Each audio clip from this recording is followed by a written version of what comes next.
So my name is Lewis Hu. I trained as a neuroscientist and now I run the social enterprise Science Ceilidh.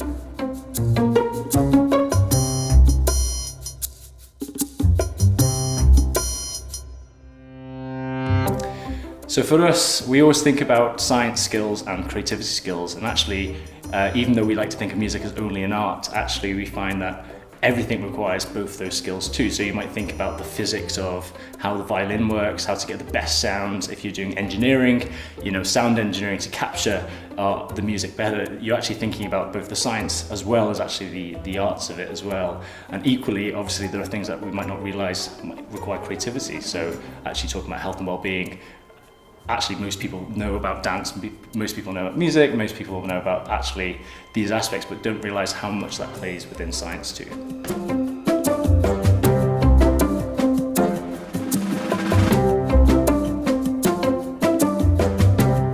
So music has been demonstrated to benefit the brain in lots of different ways, especially around health and well-being. So that could be listening to music.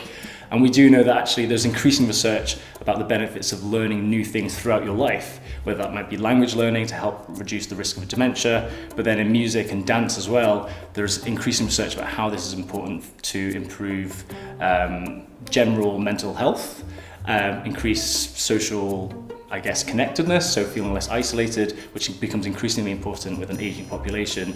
And then actually some of the work we've been doing looks at how playing an instrument can actually change the brain. You can visually see that, and everything we do changes the brain, makes new connections, but it really reinforces the fact that actually learning new things throughout the life is really important. So for example, this is one of my favorite tools. This is a 3D printout of my brain, based on my brain scan, my MRI, not to size, to reassure you, but made out of plastic from a 3D print. And so one of the cool things we can demonstrate with this is that at the very top of the brain, we have the motor cortex. And because musicians are using and training their hands so much, you can sometimes see, more often than not, that actually, depending what instrument they play, where the hands would be, which would kind of be right at the center of the motor cortex over here, actually has a bigger loop because that part of the brain has grown, if you like. And so if you're a violin player or a fiddle player like myself, you'll find that specifically bigger on the right-hand side, corresponding with the left hand.